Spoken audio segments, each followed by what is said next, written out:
Monique. Hey, hey, hey.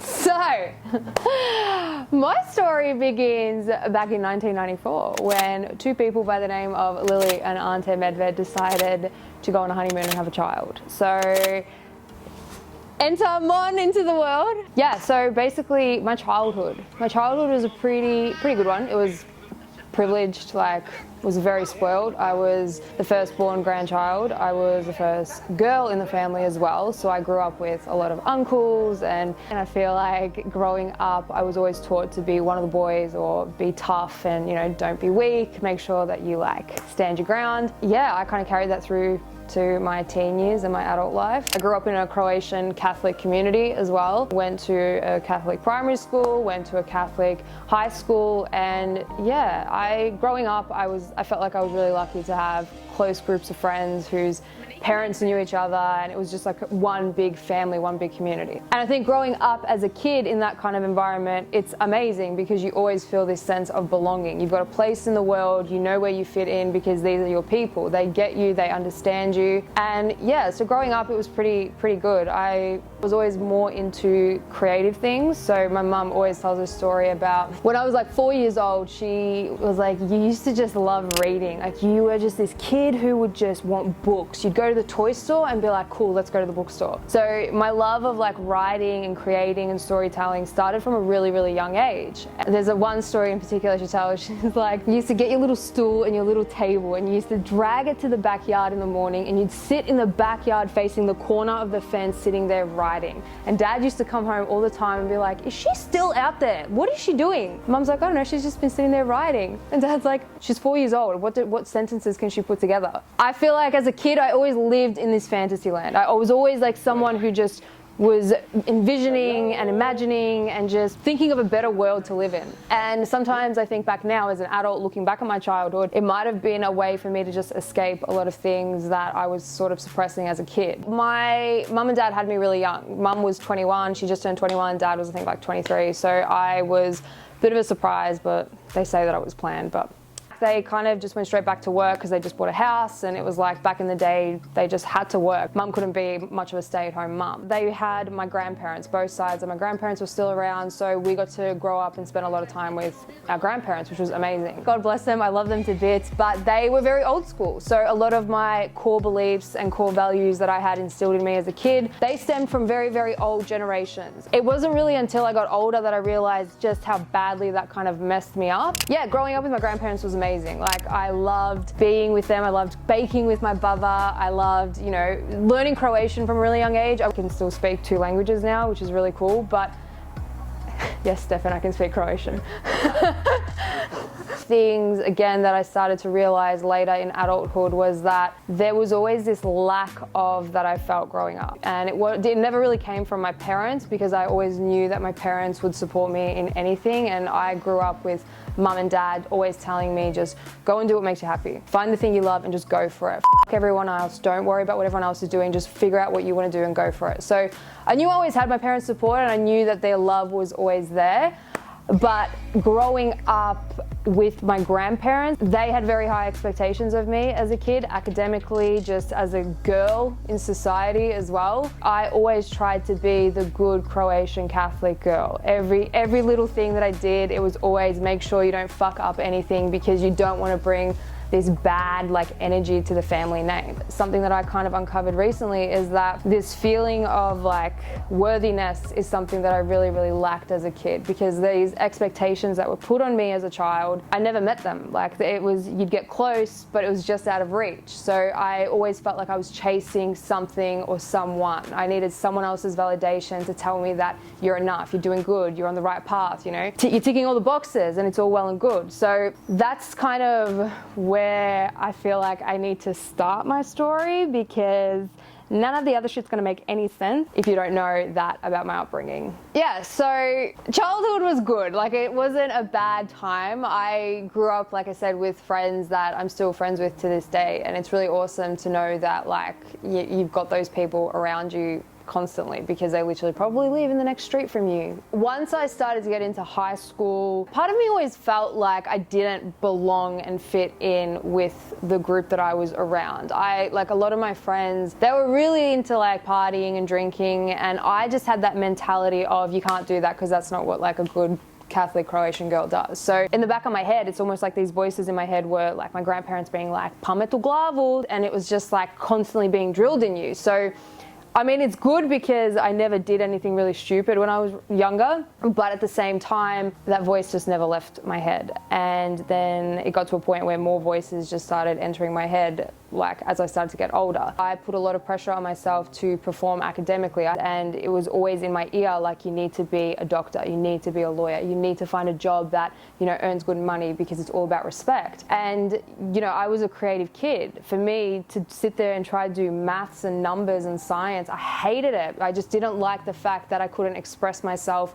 fully like I could when I was younger. I started going to school and I was like studying all these ridiculous subjects, and I was failing miserably just because I hated it. I couldn't do it because I didn't understand it, and I didn't want to understand it. Through high school, it was a bit of this, there was a lot of like push and pull. I felt like I was being pulled in one direction by friends, I was being pulled in another direction with family, and I just was constantly on shaky ground. I didn't know who I was. I was like, I'm trying to be this person to this group of people, and I'm trying to be this person to my family, and I can't be this person to these people because they don't appreciate that. And I guess when you lack that sense of security within yourself, that's when you start just trying to please everybody. And I did that for a really, really long time. And I was really young. I think I was only 15 when I got into my first serious relationship, and it was serious because it went for 7.5 years. When I entered that relationship, it was like I started growing up with this person, and this is no discredit to this person because he's an amazing person as well. But when you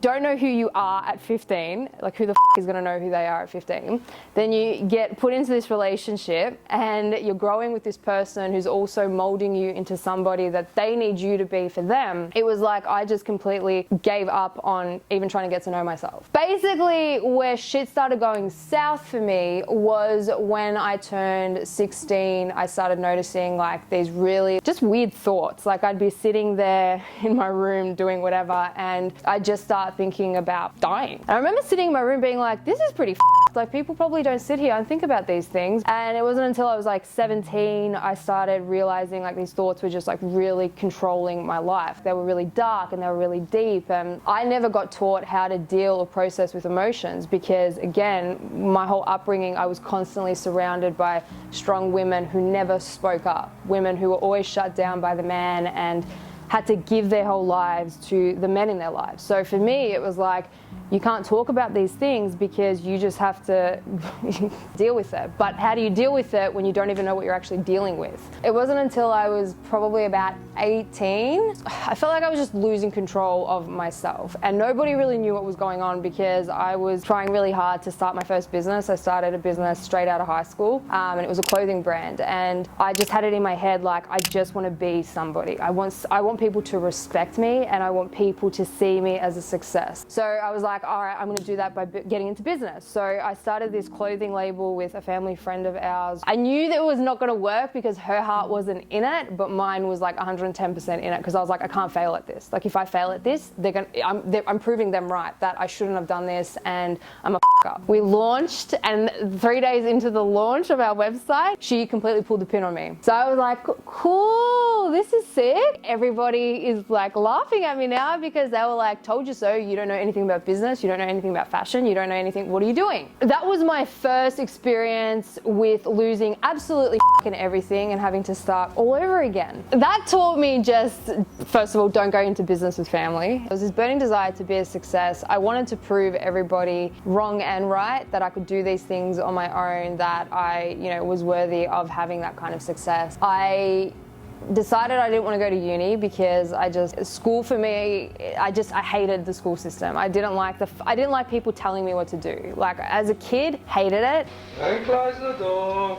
and was always known to be the one to be like, shut up to the adults, because I couldn't stand people telling me what to do. So while I was in this relationship, I decided that I wanted to start another business because I saw this massive gap in the market. So my partner at the time, he'd just gone vegan and he was trying to get me to go vegan. But for his birthday, I was trying to find him a vegan watch. And I was like, damn it, like nobody's selling vegan watches. Like what's going on? So anyway, I bought him a watch and I said to him, I really wanted to buy you a vegan watch, but I couldn't find one. Like nobody's making them. And he's like, as a joke, why don't you just go start your own? And I was just like, yeah, that's exactly what I'm gonna do.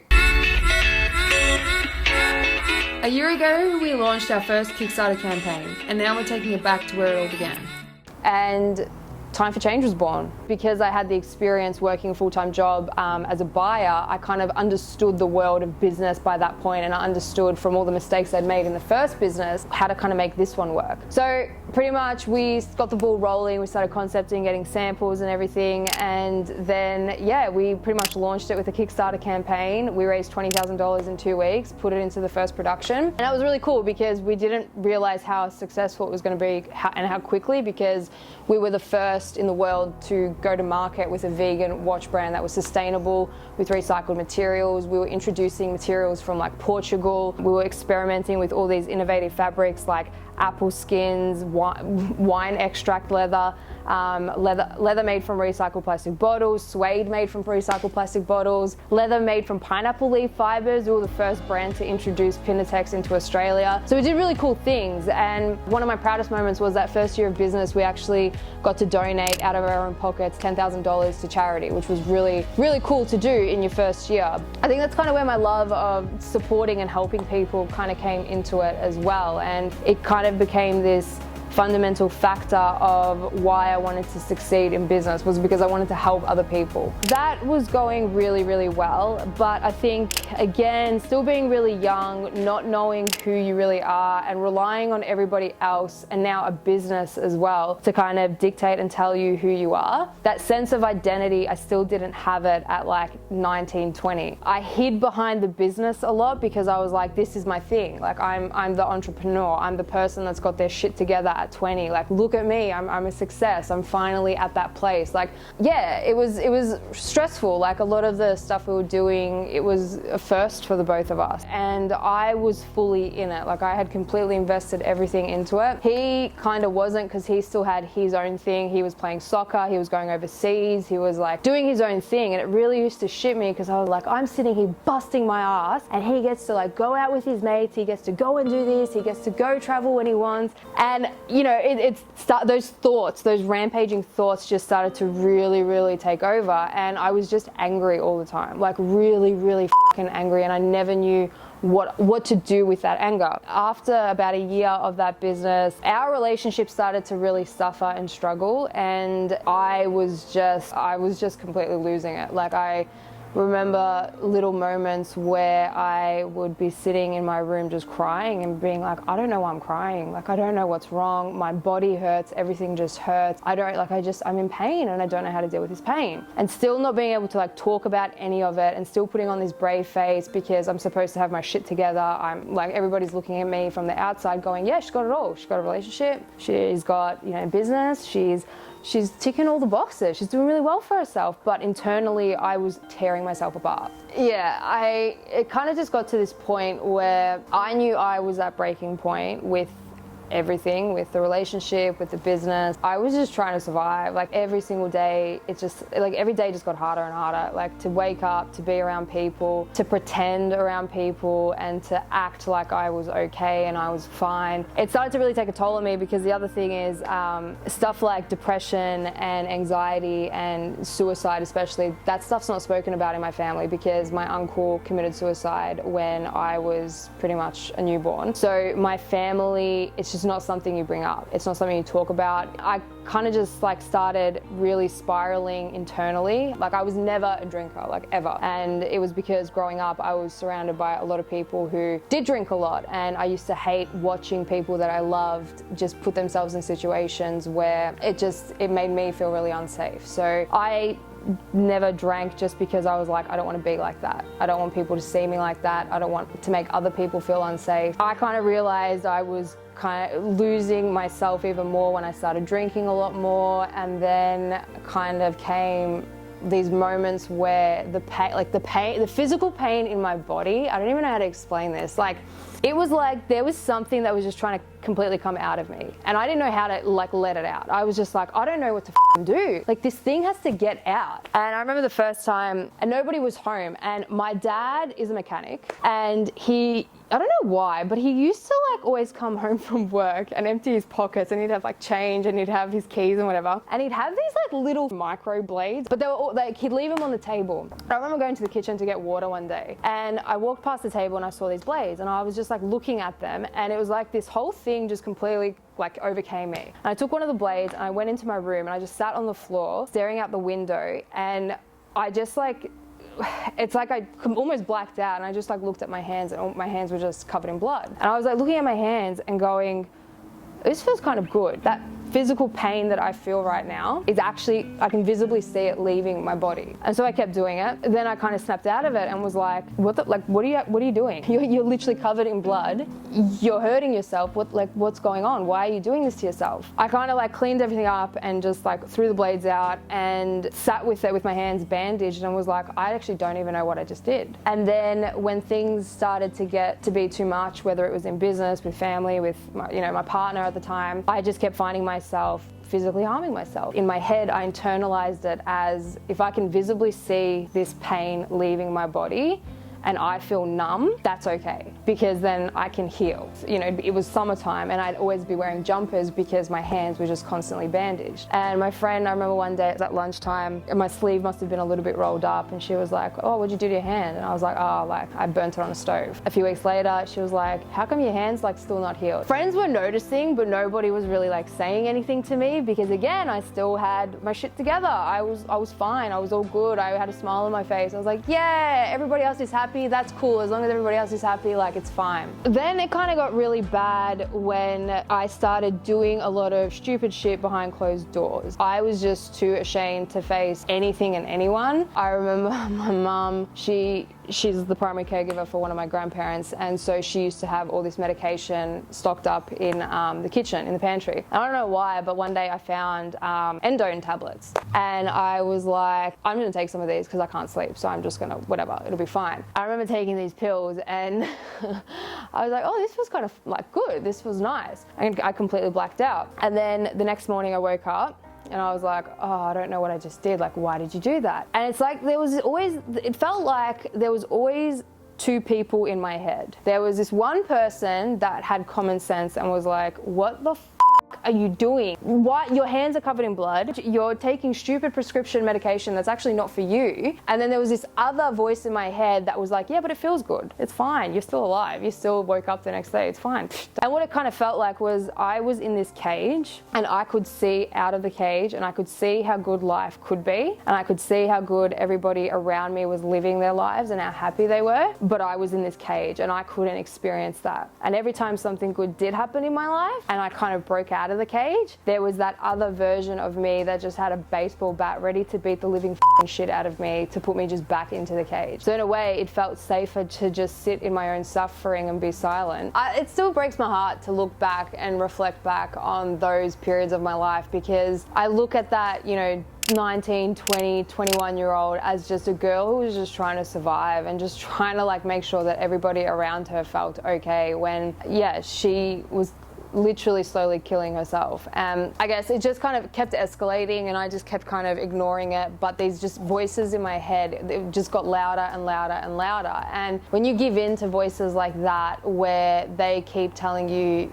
why are you doing this for? Like, and who cares? Like, if you left tomorrow, who would actually give a shit? I remember there used to be this one question that would always pop into my head that would be, if you died tomorrow, like, who do you actually think would come to your funeral? Like, who do you think around you right now would give enough to like actually show up at your funeral, and even if they did, what would they have to say about you? You don't feel anything for yourself. What are these people going to feel for you? And it's now, because when I think about like the people that are around me now, if I died, they would be struggling hardcore. And I know that now, but like back then it was like I just did not see myself as a human. You know, when you live your life on autopilot for 4 years, it's hard to sometimes look back at those periods of my life because I honestly don't feel like I was there. Like there is a massive gap in my life where I go, I can't remember anything. And maybe it's because I was taking prescription pills when nobody was looking and was completely blacking out, or passing out because I was bleeding out on the floor. I don't know. But it kind of just started getting really scary when the thought of wanting to just completely leave was getting louder and louder.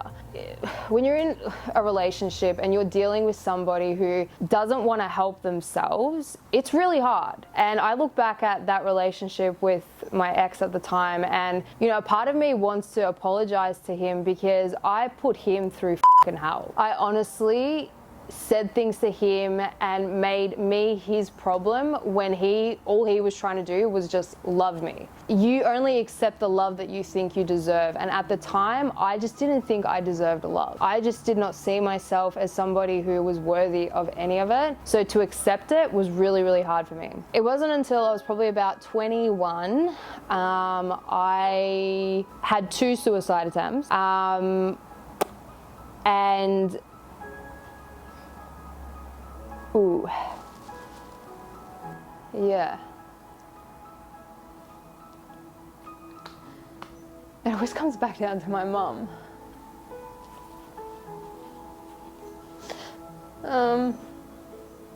Every single time that like I was experiencing like moments like that where I was like, I'm done. Like I'm done. I can't do this anymore. There'd be like this little voice in my head.